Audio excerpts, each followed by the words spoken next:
Well, I'm Thijs. I work at a company called AppSignal, and we have we're fully remote. We have an internal conference that we do every year because you kind of have to invent these ways of like staying in touch with each other and kind of understanding who everybody is. So so this presentation has been like 4 years in the making. Like I did a bunch of internal talks about music stuff, and I kind of wrapped it all up into one big thing here. So this is like some examples of like stuff that people do at our company. Turns out meerkats are assholes. I did not know.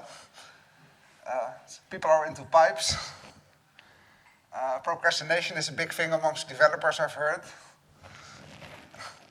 Yeah. So what I usually do is I've been getting into music production myself for a couple of years, and I sort of figured out that writing code is a really good way of understanding the world because it kind of forces you to actually grok the whole mental model, otherwise you're not going to be able to automate something. So for this presentation, I went through this process, which I've done before, which is basically not understanding anything about it, like forcing yourself to understand it through modeling it in code. And now I'm here, like sharing the results of that with you.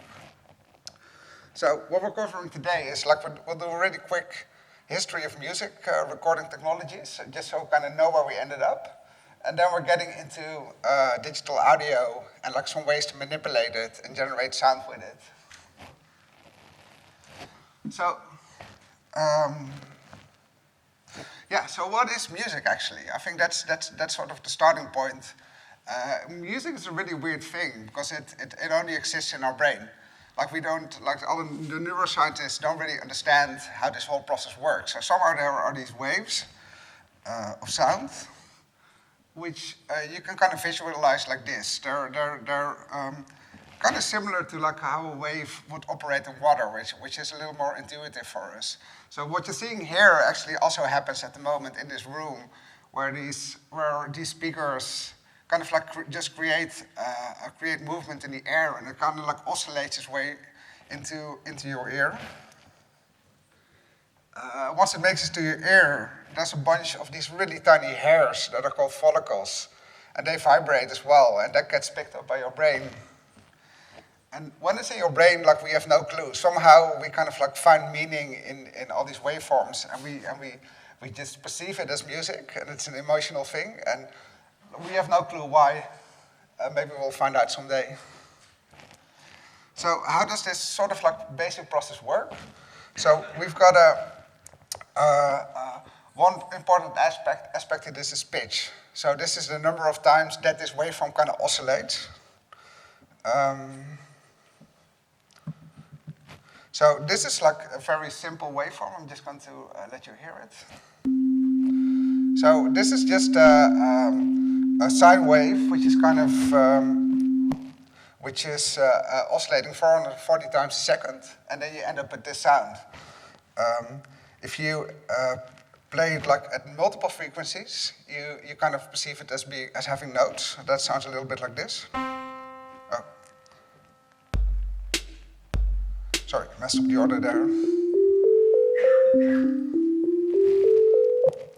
That's purely a sine wave that we generated that's just playing at these different frequencies. Next up is timbre. So this is what you get when you go from having like a really simple wave to like a more complicated wave with all these kind of like little edges you see there. So then you get like something like a piano note. It has a completely different sound to it, but it's the same pitch. Next up is tempo. So tempo is like what you get when you play the drone, for example. So this is like two waveforms that with just some space in between, and like we immediately perceive that as having a tempo.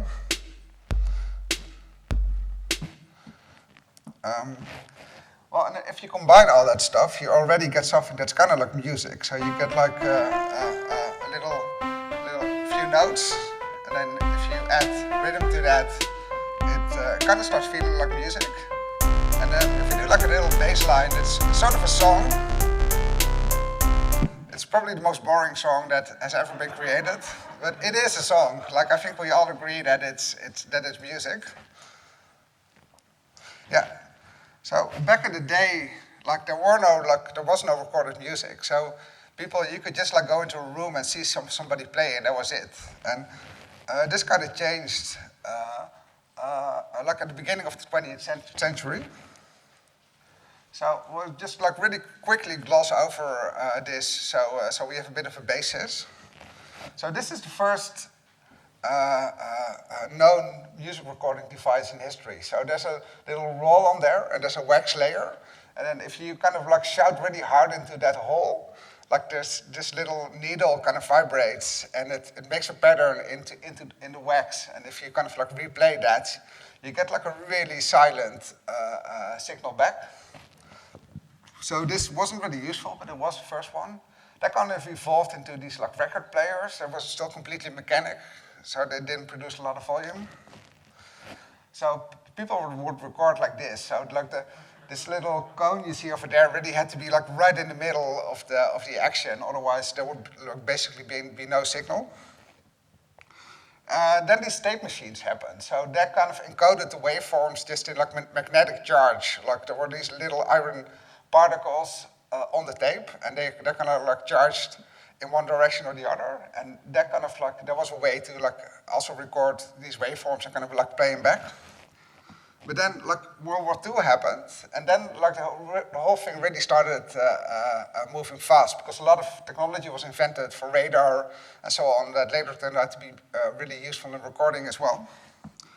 So we got tubes. So with these tubes, you could amplify a signal. So you could take something that's really silent, like the microphone coming out of the signal coming out of this microphone, for example, it's a tiny amount of electricity, and in the end, you need a lot of electricity to kind of power that speaker that's producing that's getting the air to move. Yeah, so we got these tubes. You know, things started becoming more ambitious. Like we got like a lot of microphones. These types of microphones also had like little tubes in them to amplify the signal.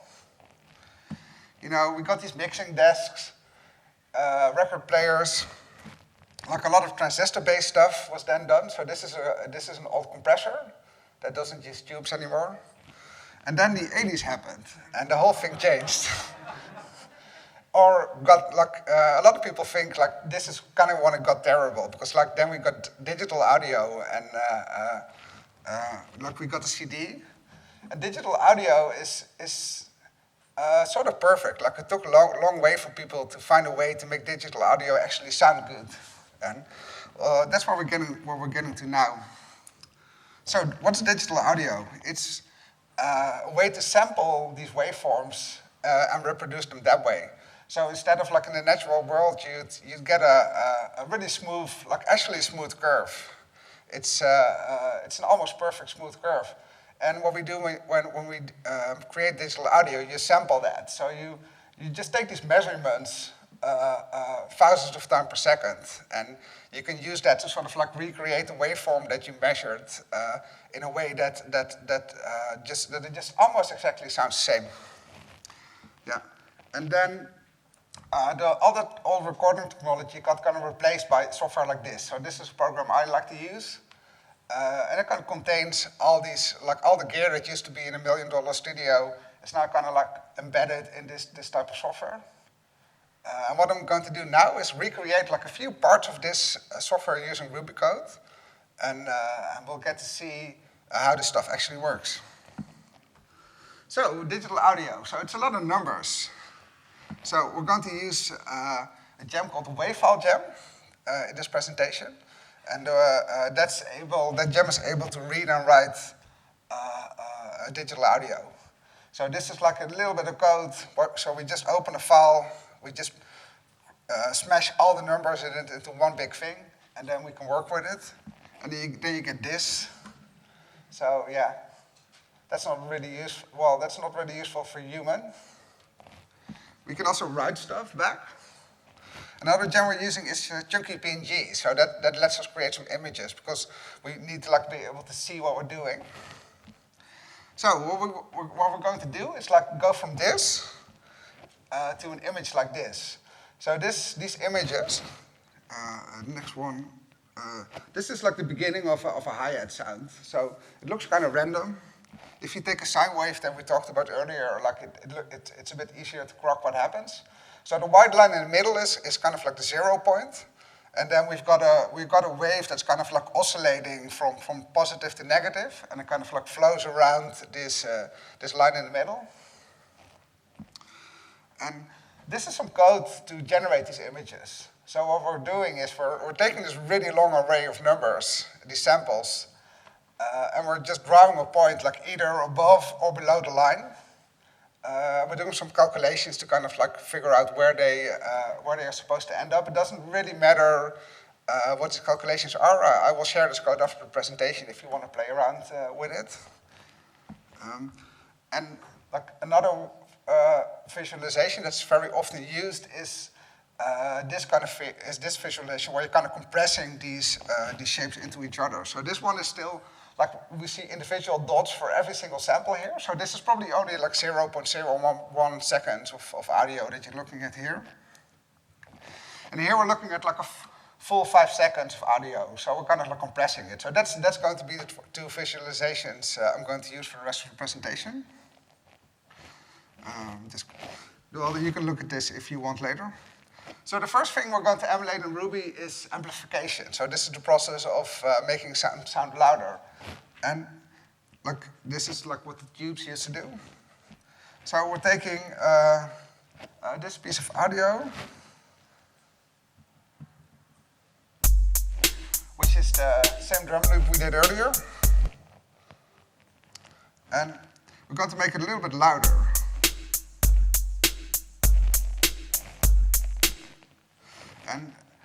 And then even a little louder than that. We're going to get to this in a minute. So this is like, we made it a little bit louder, and then we made it louder again. And then like things went horribly wrong. So what are we doing here? So we're basically just, in the end it's relatively simple. We're just looping through all the samples. And we're just like multiplying them. So that's the whole thing. There's nothing else to it. So we just like whichever sample had like a value of 100 gets a value of 200. If you do that consistently over the duration of the whole sample set, like it's going to sound the same, only louder. And if we do it like with a ratio of 4, so we make it 4 times as loud, you get this thing which is the bane of every sound engineer out there. It's clipping, it's what we just heard. So this is what happens. What you see here is that these peaks in the signal are kind of like going higher than we have space for in the image. And that means they're kind of being cut off. So you get this distortion effect that sounds pretty bad if you do it in a digital way. But it's also a really crucial element of a lot of music. So like if anytime you hear like Jimi Hendrix play the guitar, they basically use this effect of just cranking too much signal into something that can't really handle that. And then it starts kind of like mutating the signal. Yeah. Yeah, so that's sort of like the simplest thing we can do. It's just amplifying the sound. We can also make sound.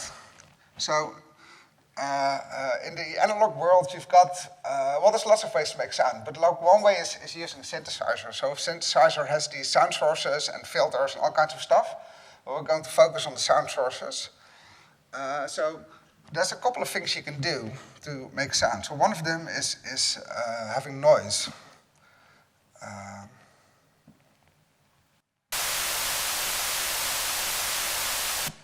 This is what you're seeing on the screen is basically random pixels. And if you translate that to a sound, you can just get white noise that you might be familiar with. Like if you put an LTV to like a non-existent signal, then you will get stuff like this. And generating a noise in Ruby is also like relatively simple code. So we're just going to loop through, we're going to have a loop. And we're just going to like insert a random number in the range of like this lowest negative value and this highest positive value. You slam it into the array, and well, you've got noise. So it turns out that like a lot of this audio stuff is like if you translate it into Ruby code, you end up like with like 5 lines, which is kind of interesting, I think. Another thing you can make is a square wave. Yeah, that sounds like this. So this is also a you hear this in music a lot actually. It sounds horrible now because we made a really simple one, but if you kind of like process it, it's a big part of electronic music. And making a square wave looks a little bit like this. So again, we're looping. I created an oscillator here, which is kind of like a thing that kind of alternates between 2 sides, kind of like a metronome. And we're looping through samples again, and we're, depending on like where we are in the oscillation, we either pick like a high value or a low value, and then you end up with a graph like this, where these like high and lows are kind of stacked on the opposite ends of the middle, and you get a square wave.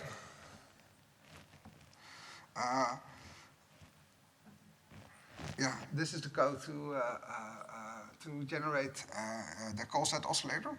Another often used wave is a sine wave.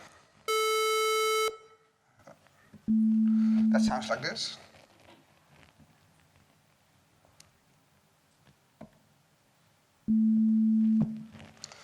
And a sine wave has a slightly more complex math behind it. So we're using math.sin to kind of calculate the next point based on the angle that the signal is moving in. Again, this is probably, if you're interested in this, like definitely look at the examples.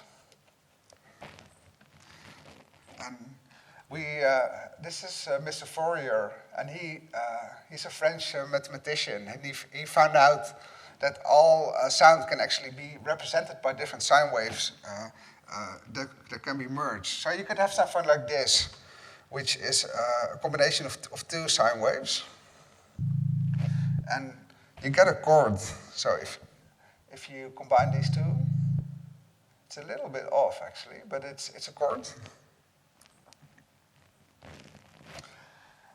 And the code for that is also like not a whole lot of code. So we're creating like 3 different sine wave generators, and we kind of merge those together. So this brings us to the next part of the presentation. I'm just going to skip this, which is mixing. So this is a mixing desk.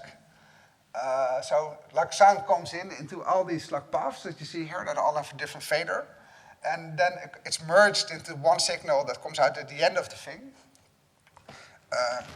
So what you do is you have like multiple waveforms, multiple channels, and you kind of combine them into this more complex thing. So these are 3 waveforms that we were listening to earlier. We can read them into 3 separate arrays. And then we loop through the whole thing, and we just like take all the numbers that we got from all 3 of these tracks, just sum them together, and we get the signal back.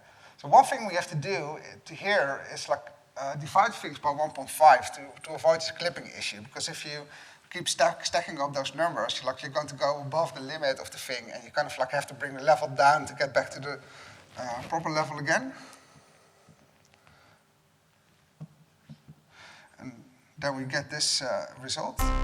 This thing has actually been mixed by the Ruby code that we were looking at earlier.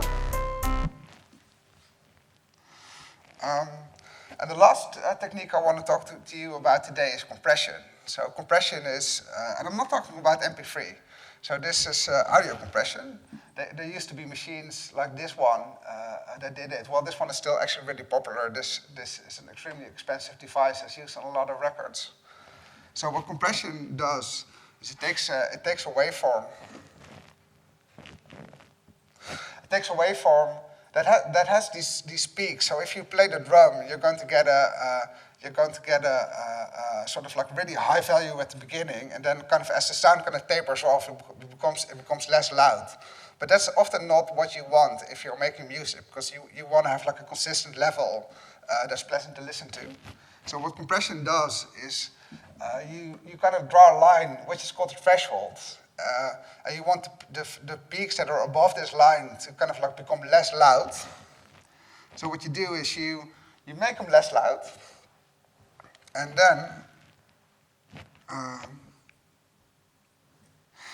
then you can make the whole thing like a little bit louder. So you get you get like a consistently higher level for the whole signal. So we'll take a little sample I have here. This is like a little cymbal hit. And we're going to apply this compression to it in 2 steps. So again, we're looping through all the samples. And whenever we see that this value is above the threshold that we set, we just divide it by the ratio. And if we see that it's lower than the signal that we just set, then we just add it. So we're only going to like manipulate these like louder parts of the signal, so to balance it all out. And then in the second step, we're going to apply some gain to it. So we're just multiplying it by a number and adding it back to into this array. And that looks like this in the end. So it's just a 2-step process, and then we're writing it back to disk. And then you go from this form to this form. So you see like it like elevated the parts of the sound that were less loud. And it sounds horrible because this is a terrible compressor, but it's you can sort of hear what happens. So this is the original one. Yeah, it sounds really unnatural if you do it like this. But it's, I think, a good illustration. Yeah, and that brings me to the end of like all the things I want to discuss today. So it's almost lunchtime. But I have one more thing. So I think this was all relatively abstract. So I wanted to prove to you all that you can actually make music just using those samples that I used. So I made a cover of, I think, the best song that was ever made in history. And I'm going to play it to you now. Oh.